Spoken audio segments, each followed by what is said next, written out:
Vamos a estar estudiando la mañana de hoy, como lo dice el hermano Arquímedes, Juan capítulo 6 del versículo 1 hasta el versículo 15. Así que tenga su Biblia abierta en ese pasaje, Juan 6, del versículo 1 hasta el versículo 15. Ese va a ser el pasaje que vamos a estar estudiando en la mañana de hoy. Este capítulo 6, obviamente, creo que usted habrá leído en algún momento este capítulo. Pero déjenme hacerles una recapitulación de lo que hemos estudiado hasta el momento. En el capítulo 5 estuvimos estudiando acerca de la autoridad del Señor Jesucristo como Hijo de Dios. En el capítulo 5 el Señor Jesucristo sanó a un paralítico que tenía 38 años de estar en esa condición, ¿verdad? También vimos que él sanó a ese paralítico y enfatizó su relación con el Padre. Recuerdan ustedes que cuando el Señor Jesucristo dijo, mi Padre trabaja y yo también trabajo, los judíos entonces dijeron, bueno, tú estás blasfemando porque tú te estás haciendo igual al Padre. Así que Cristo en el capítulo 5 destacó su relación esencial con Dios el Padre. Y el capítulo 5 termina con 4 testigos que presenta el Señor Jesucristo, hablando acerca de su identidad, diciendo en otras palabras que Él es el Hijo de Dios y que Juan el Bautista es uno de esos testigos. Las señales prodigiosas enviadas por Dios el Padre también son testigos, número 2. Número 3, el Padre Celestial habló desde los cielos diciendo, ese es mi Hijo amado. Y finalmente, las Escrituras que confirman que el Señor Jesucristo es el Hijo de Dios. Así que ahora en el capítulo 6, amados hermanos, es el más extenso del Evangelio de Juan. El capítulo 6 incluye 2 señales. La señal de la multiplicación de los panes y de los peces y cuando el Señor Jesucristo camina sobre el mar. ¿Recuerdan? Ambas señales, estas señales, preparan entonces el escenario de un gran discurso que el Señor va a dar, hablando acerca del pan de vida. Así que, hermanos, este es el capítulo que vamos a estar estudiando. Hoy vamos a estar mirando del versículo 1 hasta el versículo 15. Así que veamos entonces en nuestro primer punto el contexto del escenario de esta señal. El contexto del escenario de esta señal. Acompáñenme entonces a leer del versículo 1 hasta el versículo 4. Juan 6 del 1 al versículo 4. Dice la escritura, después de esto, Jesús se fue al otro lado del mar de Galilea, el de Tiberias, y le seguía una gran multitud porque veían las señales que hacía en los enfermos. Entonces subió Jesús a un monte y se sentó allí con sus discípulos. Y estaba cerca la Pascua, la fiesta de los judíos. Estos primeros versículos entonces nos hablan acerca del contexto del escenario de esta señal. Jesús se fue al otro lado del mar de Galilea, o como también lo llama el evangelista, el de Tiberias. Esto no era un mar como nosotros hoy, ¿verdad? El mar aquí, no. Era un lago, se le conocía como el lago de Genezaret también. O el de Tiberias también se le llamaba, porque había una ciudad fundada allí a nombre de un emperador llamado Tiberio. Y Genezaret porque era cerca de ahí, había una llanura muy fértil, ¿verdad? Y eso es lo que significa Genezaret. Así que, amados hermanos, el contexto de esta escena nos muestra entonces del capítulo 5 al capítulo 6 hay un salto que pudiéramos decir un salto geográfico, pero también un salto de tiempo. El Señor Jesucristo estaba en Jerusalén y entonces Él va de Jerusalén a Galilea y del capítulo 5 al capítulo 6 hay algunos meses ahí, ¿verdad? Dependiendo a qué fiesta hace referencia el evangelista Juan en el capítulo 5, versículo 1. En Juan capítulo 5, versículo 1, miren lo que dice la escritura. Después de estas cosas, había una fiesta de los judíos. Y en el capítulo 6 hace referencia a la fiesta de la Pascua. Así que si Juan capítulo 5, versículo 1 hace referencia a la fiesta de Pentecostés, de la fiesta de Pentecostés a la fiesta de la Pascua, más o menos eran 10 meses. Pero si la fiesta a la que hace referencia Juan capítulo 5, versículo 1, es la fiesta de los tabernáculos o de las enramadas, de esa fiesta a la fiesta de la Pascua, que se celebraba aproximadamente en el mes de abril, hermanos, eran aproximadamente 6 meses. No sabemos, pero lo que sí vemos es que del capítulo 5 al capítulo 6 pasaron varios meses. Así que el Señor llega entonces de Jerusalén, llega a Galilea, y entonces el Señor cruza, ¿verdad?, en una embarcación ese mar de Galilea. Va de un lugar a otro. Y entonces, estando allí, ocurre este milagro que vamos a estar estudiando en la mañana de hoy. Como ya les dije, ¿no? Se conocía este lago, este mar, como el mar de Galilea, el lago de Genezaret o el de Tiberia. Así se conocía, ¿no? Pero amados hermanos, podemos decir que este es un salto significativo, ¿verdad? Aquí no vemos palabras de más, son palabras inspiradas por el Espíritu Santo, ¿no? Son palabras de nuestro Señor. Así que entonces Cristo cruza el lago y llega obviamente con un propósito. Este movimiento entonces prepara el escenario del Señor Jesucristo para hacer entonces este gran milagro, el milagro de la multiplicación de los panes y de los peces. Aquí en este pasaje, Cristo va a revelar su poder, pero al mismo tiempo su cuidado pastoral, su cuidado pastoral. Ahora, el texto dice que una gran multitud siguen al Señor Jesucristo. ¿Se dan cuenta hacia dónde va el Señor Jesucristo? Bordean el lago, así que llegan allí. Una gran multitud sigue al Señor. ¿Pero por qué siguen al Señor? El texto es bien claro y dice, por las señales que el Señor Jesucristo hacía en los enfermos. Así que entonces el evangelista destaca que una gran multitud sigue a Jesús por lo que él estaba haciendo, por las señales prodigiosas que realizaba en los enfermos.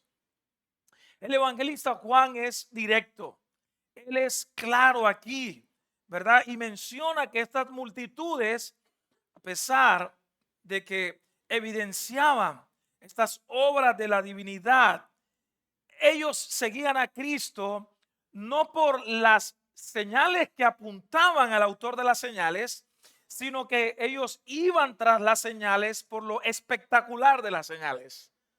Era algo así como, ¿verdad? Como ser un espectador, como un curioso. Algo está pasando allí, vamos, ¿no? Alguien está enfermo, bueno, llévalo allá al milagrero a ver qué pasa, ¿no?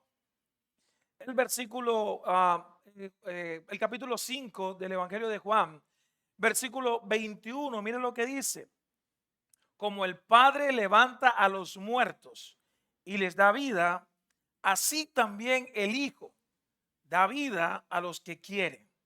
Hermanos, sin la vida espiritual que solamente la otorga el Señor, nosotros seremos solamente espectadores.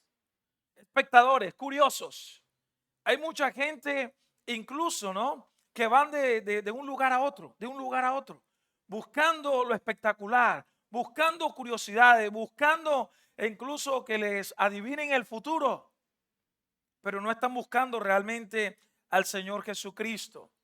Solamente el Señor Jesucristo es el único que nos puede dar vida para que entonces seamos realmente verdaderos discípulos del Señor Jesucristo. Ellos no habían comprendido quién era Jesucristo. Jesucristo obviamente es el Salvador, quien viene a libertarnos de la esclavitud del pecado, de la condenación del infierno.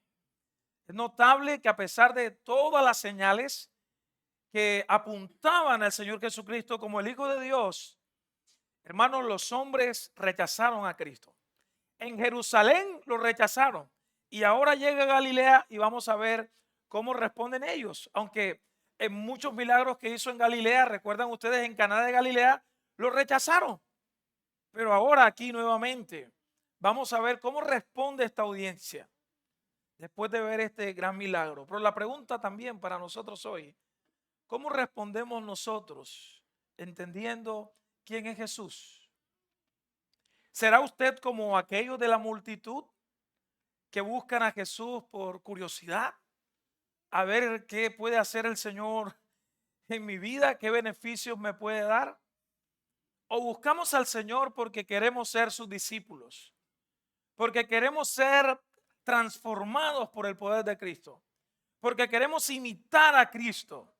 Estas personas que estaban muy dispuestas, que eran muy diligentes en ir tras el Señor Jesucristo por curiosidad, por lo espectacular, pero no estaban dispuestos a escuchar lo que Él quería, lo que Él les iba a decir. Ellos no estaban dispuestos a ser a sus discípulos. Siempre será más fácil ser espectador, ¿no? Siempre será más fácil eso, ser espectador, ¿no? Me gusta la iglesia, me gusta la predicación, tal vez, no sé si es así, ¿no? Me gusta un poquito la música, me gusta esto, me gusta lo otro, pero ¿te gusta Cristo? ¿Te gusta el Señor? ¿Estás viniendo aquí para aprender de Él cada día más, para ser transformado por Él, para caminar como un discípulo de Él? Si es así, ven y únete entonces al grupo de discípulos de Cristo. Este relato sigue. Jesús sube entonces, llega al lago y luego sube, dice el texto, a una montaña. Y luego en esa montaña se sienta con sus 12 discípulos. Se sienta con sus discípulos, ¿verdad? Y es un contexto muy pastoral, muy relacional. Jesús se sienta, ¿no? Como los rabí, como los maestros, enseñando a sus discípulos. Él se sienta, están tal vez cansados, agotados por el viaje. Se sientan ahí. Jesús posiblemente está ahí para enseñarles. Sabemos más adelante después todo este sermón que él da. Pero dice el evangelista Juan que el contexto muestra que se acercaba la fiesta de la Pascua. Ya lo vimos. Jesús se sienta con sus discípulos ahí y de repente entonces, amados hermanos, vemos esa idea que es bien clara aquí, interesante, que Juan dice que se acerca la fiesta de la Pascua. Es decir, hermanos, estos judíos que están ahí saben que se acerca la fiesta de la Pascua, que significaba el ser liberados, ¿verdad?, de la opresión del enemigo. Recuerda, el pueblo de Israel estaba en Egipto, ellos habían sido liberados y la vida les había sido preservada. El Señor los había libertado y había derrotado a los enemigos. Así que mientras la multitud tiene en mente la celebración judía, hermanos, escuchen bien esto.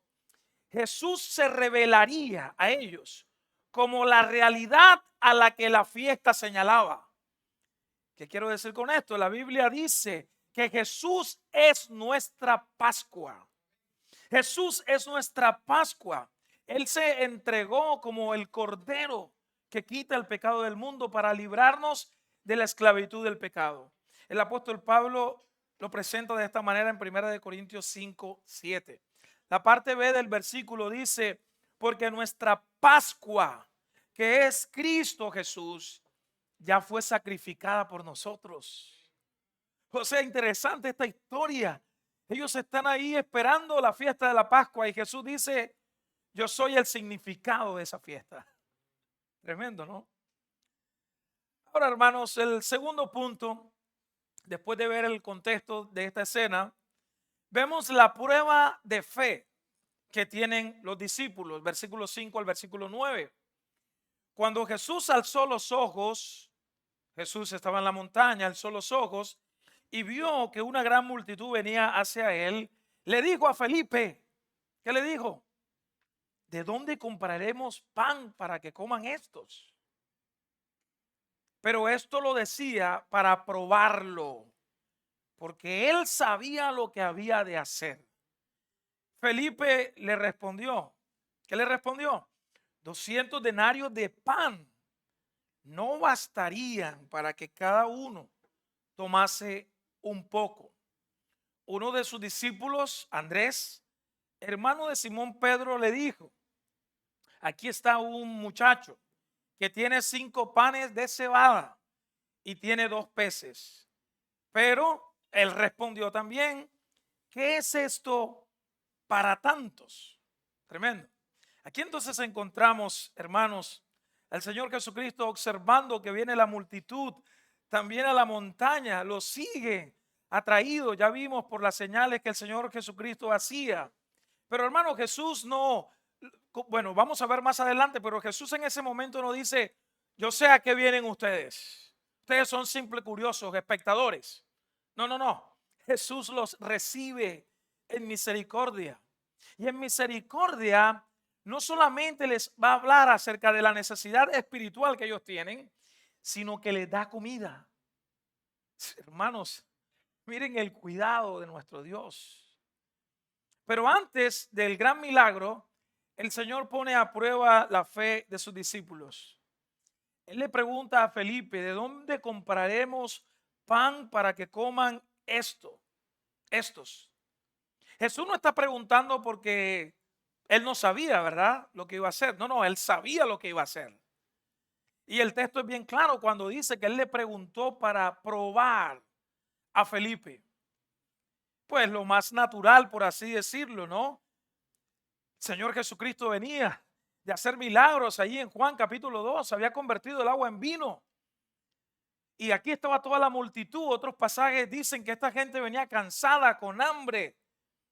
El Señor les dice: denle ustedes de comer. Lo más natural, la respuesta de Felipe hubiera sido: Señor, te vimos, ¿verdad?, allí en unas bodas, dando vino, convirtiendo el agua en vino. Señor, nosotros no podemos hacer nada en medio de este lugar y darle comida a tantas personas, pero tú eres el Hijo de Dios. Tú puedes hacer algo, Señor, ayúdanos.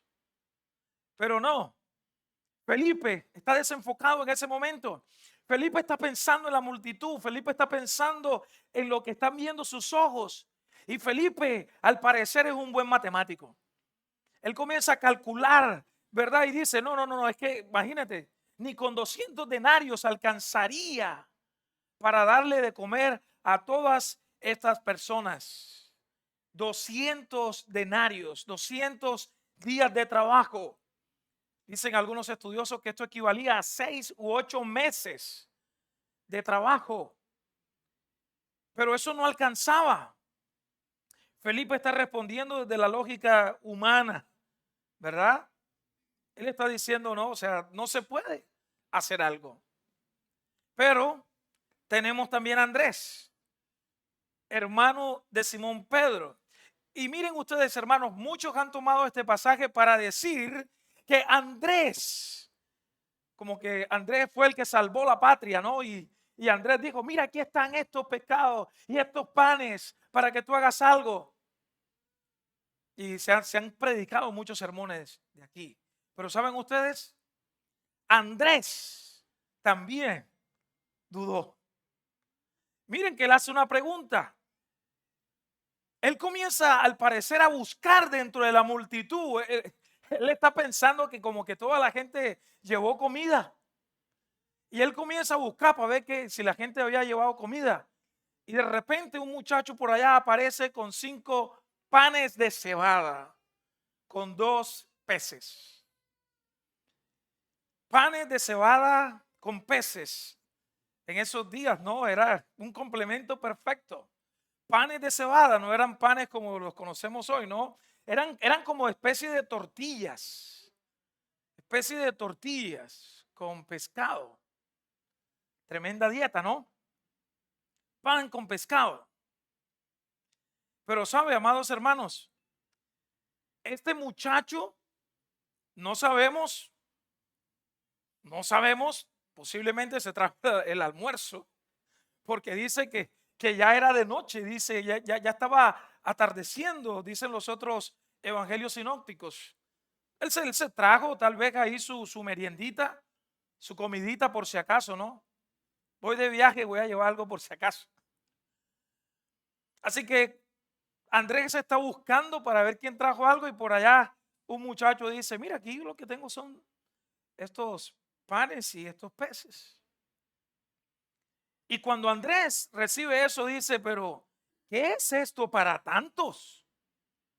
O sea, no se puede hacer nada. Ahora, amados hermanos, escuchen esto. El texto paralelo, si pudiéramos decir, los otros textos que están en los evangelios sinópticos, nos dice que la actitud de de Andrés y la actitud de Felipe era la actitud de todos los discípulos. O sea que aquí no podemos decir, oye, pero esos dos discípulos eran terribles, ¿no? No, era la actitud de todos los discípulos. En Lucas capítulo 9, versículo 12, se los dejo para que lo lean, nos muestra que los 12 discípulos compartían estas mismas dudas. Recuerdan que los 12 discípulos dijeron, Señor, pero despide a la multitud para que busquen alimento en las demás aldeas. Todos estaban en la misma actitud. El Señor está probando a sus discípulos.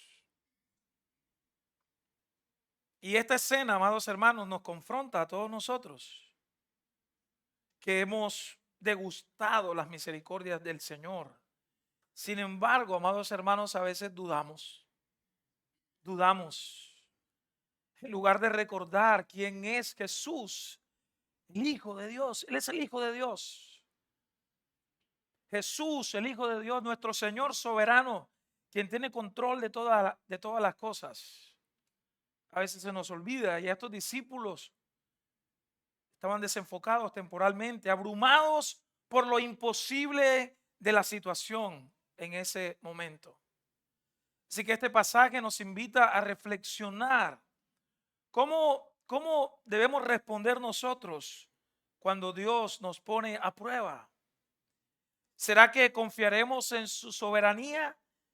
¿Confiaremos, hermanos, en lo que Él ha dicho en sus promesas? ¿O vamos a pensar en lo imposible y nos vamos a limitar a mirar la realidad? Ahora, hermanos, no está mal en un sentido ver la realidad, ver las cosas como son, pero siempre recordar que el Señor puede hacer algo en medio de la adversidad, en medio de lo imposible. Él puede intervenir. Que este pasaje nos ayude a recordar una vez más quién es Jesús, el Hijo de Dios. Él es el Hijo de Dios. Él es todopoderoso. Él es todo suficiente para toda necesidad. Ese es el punto número 2. Así que el punto número 3, la alimentación milagrosa. Juan 6 del versículo 10 al 15. Entonces Jesús dijo, haced recostar la gente. Y había mucha hierba en aquel lugar. Se recostaron como en número de 5,000 varones. Y tomó Jesús aquellos panes y habiendo dado gracias, los repartió entre los discípulos y los discípulos entre los que estaban recostados. Asimismo de los peces cuanto querían. Versículo 12. Y cuando se hubieron saciado, dijo a sus discípulos, recoger los pedazos que sobraron para que no se pierda nada. Recogieron pues y llenaron 12 cestas, 12 canastas de pedazos, que de los 5 panes de cebada sobraron a los que habían comido. Versículo 14. Aquellos hombres entonces, viendo las señales que Jesús había hecho, o la señal que Jesús había hecho, dijeron, este verdaderamente es el profeta que había de venir al mundo. Pero entendiendo Jesús que iban a venir para apoderarse de él y hacerle rey, volvió a retirarse al monte él solo. Entonces, aquí vemos el corazón compasivo del Señor Jesucristo, nuestro buen pastor, quien cuida de la multitud con ternura, con amor, A pesar de la incredulidad, a pesar de la actitud del corazón de estas personas que eran materialistas, pero Jesús los recibe y los atiende y les dice que se sienten allí, ¿verdad? En la hierba, mostrando su amor. Ordenan que se recuesten allí. Y este pasaje, no sé si ustedes al leer este pasaje lo lleva al Salmo capítulo 23, versículo 2, donde se nos habla de el buen pastor que guía a sus ovejas, que cuida a sus ovejas, que les coloca allí en delicados pastos para que descansen, lugares de delicados pastos para que descansen. Así que el evangelista Mateo, no Juan nos dice que eran como 5,000 varones, es decir, hombres. Pero el evangelista Mateo nos dice que eran unos aproximadamente 5,000, sin contar mujeres ni niños. Eso está en Mateo capítulo 14, versículo 21. Así que es probable que habían en ese momento aproximadamente de 15,000 a 20,000 personas. Habían 5,000 varones, sin contar mujeres y niños. Así que hermanos, qué escena en un sentido tan abrumadora, pero sin embargo Jesús en su soberanía y todo suficiente obra lo inesperado, ocurre el milagro. Jesús toma estos pocos panes, estos 5 panes de cebada, estos 2 pececillos que había traído este muchacho. Y miren ustedes, hermanos, él toma estos elementos y él da gracias al Señor. Y luego, después de dar gracias, ocurre el milagro. ¿En qué momento ocurrió el milagro? Pues no sabemos en realidad en qué momento ocurrió el milagro. Algunos tal vez piensan que después que el Señor hubo orado y dio gracias, eso sí, después de la gratitud vino el milagro. Pudo ser, el texto no lo dice, que el Señor oró y de repente los pescados y los panes aparecieron. Pero es mi opinión al leer el texto, no sé la opinión de otros, pero miren ustedes que el Señor Jesucristo da gracias, parte los elementos, los reparte a los discípulos y los discípulos a la gente que está ahí recostada. Yo creo que el milagro ocurrió cuando el Señor Jesucristo en sus manos parte el pan y comienza a pasárselo a sus discípulos. O sea, es decir, hermanos, da gracias y reparte y comienza la multiplicación de las manos del Señor Jesucristo a sus discípulos y los discípulos a otros. Y yo al ver esto decía, wow, tremendo, ¿no? Gratitud y repartir y dar en servicio de otros. Eso es lo que vemos ahí en el texto, ¿no? Entregaban y había más para dar. Entregaban y había más para dar. Ahora, hermanos, lo central aquí no fue cómo, si fue de una sola vez o si tal vez fue al dar, pero lo central aquí es quién hizo el milagro, quién hizo la señal. Fue el Señor Jesucristo. Él fue el que hizo el milagro. Ahora, con todos estos humildes recursos, hermanos, mire lo que hizo el Señor. Solamente Él lo puede hacer. Solamente Él lo puede hacer, hermanos. Y darle a una multitud hambriento. El cuidado pastoral del Señor Jesucristo nos recuerda que en las manos de Jesús lo poco a nuestros ojos se convierte para Él, obviamente, en mucho, amados hermanos. Solamente Él lo puede hacer. Cristo provee no solo para nuestro cuerpo, nuestra necesidad material. Cristo provee obviamente para vida eterna, para nuestra necesidad real. Todas estas son necesidades, ¿verdad?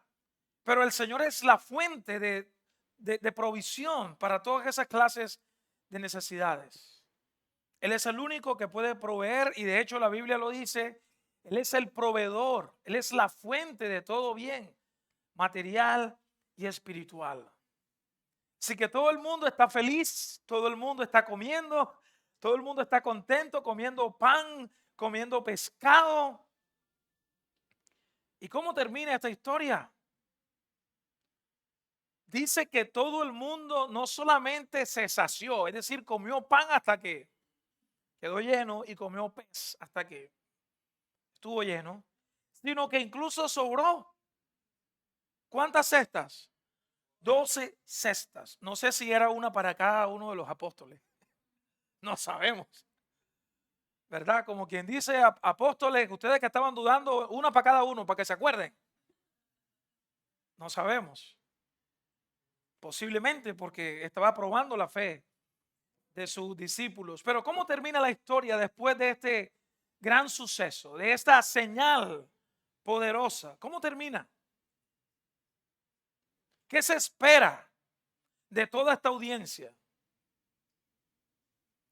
Después de seguir a Jesús, de ver sus señales, de estar ahí, de darle de comer a toda esta multitud, todo el mundo está feliz, la familia está contenta.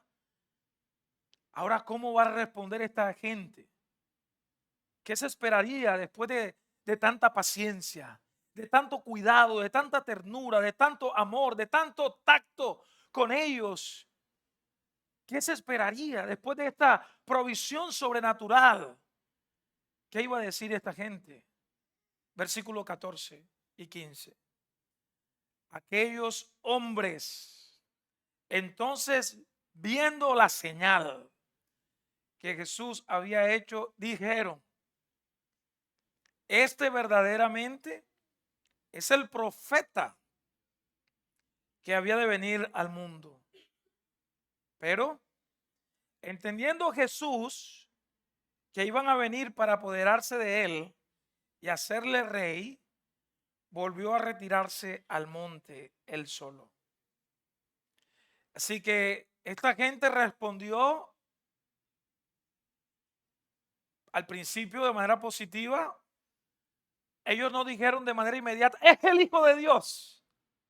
Y dijeron: no, es el profeta. ¿Y quién fue que habló de un profeta?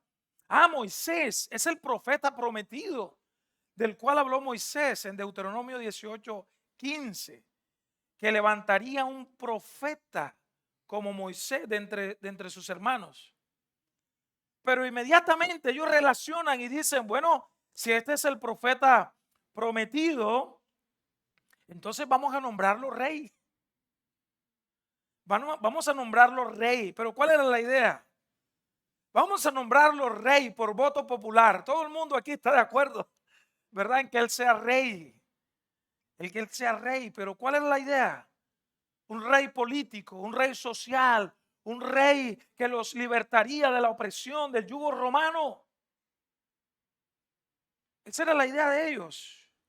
Ellos no entendieron que Jesús es el Hijo de Dios, que vino del cielo para salvarles de la esclavitud del pecado.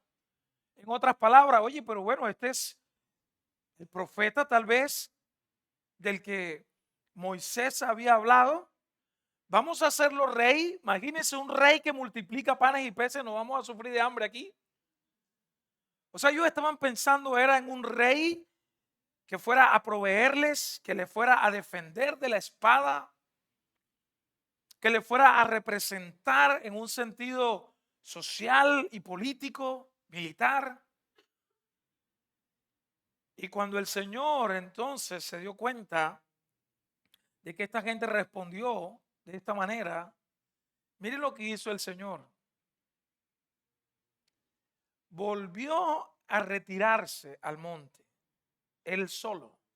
Y normalmente los evangelios nos dicen que el Señor Jesucristo se apartaba a lugares solitarios a orar.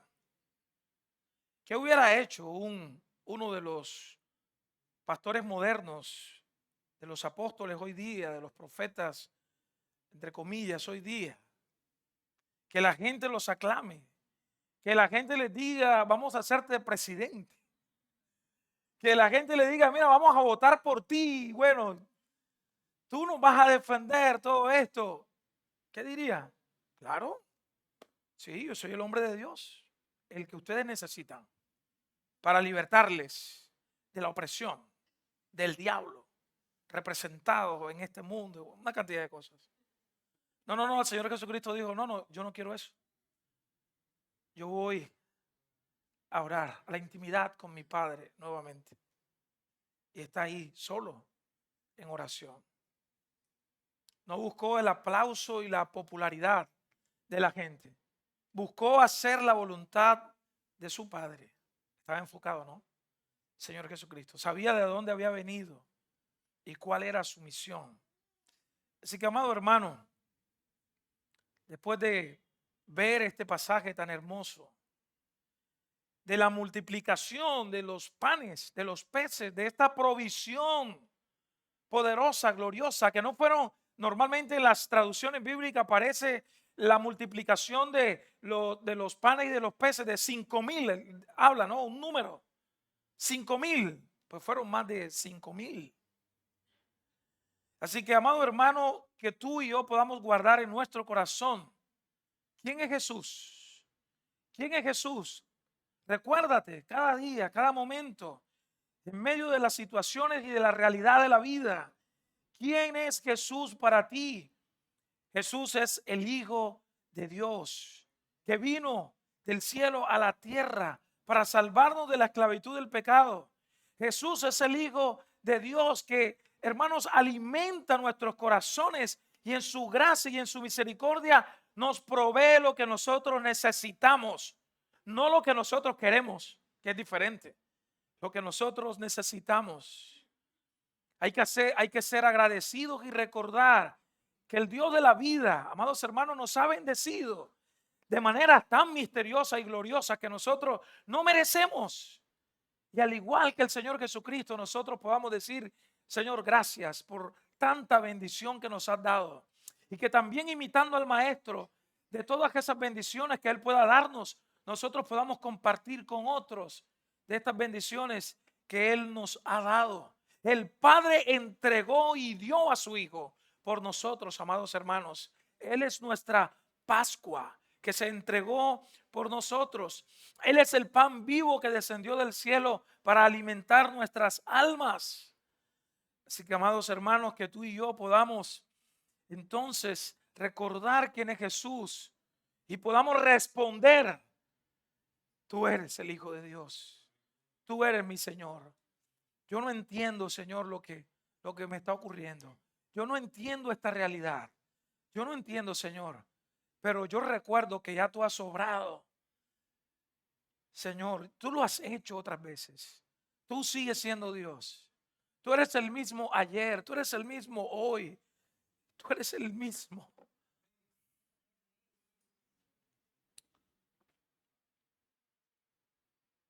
Oh Señor, te damos gracias. Gracias te damos por tu amor, por tu misericordia.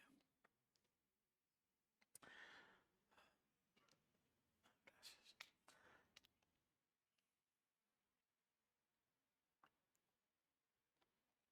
Bendito y alabado eres, Señor. Gracias. Tú eres Dios. Ayúdanos, Señor, a recordarnos todo el tiempo quién eres tú, Señor. Y nuestra gran necesidad de ti, oh Señor. Fortalécenos en fe, Dios.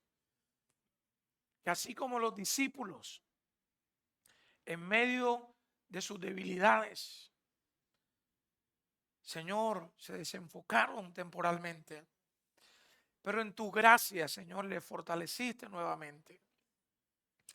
Y ellos siguieron adelante, perseverando, Señor, caminando cada día, Dios. Oh bendito Dios, oramos pidiéndote, Señor, que fortalezcas nuestra fe, que nos ayudes a recordar lo que tú has hecho, Señor, lo que tú eres lo que tú seguirás haciendo, Señor. Por amor a ti mismo, por amor a tu pueblo, tú seguirás obrando a favor de tu pueblo, Señor. Te damos gracias, Señor, en esta mañana por tus ricas bendiciones, por lo abundante de tu gracia y de tu misericordia para con nosotros. En que siendo aún pecadores, tú nos has bendecido y nos sigues bendiciendo, Señor, hoy y siempre. Oh, gracias te damos, Señor. A ti la gloria, a ti la alabanza, por los siglos de los siglos. Amén.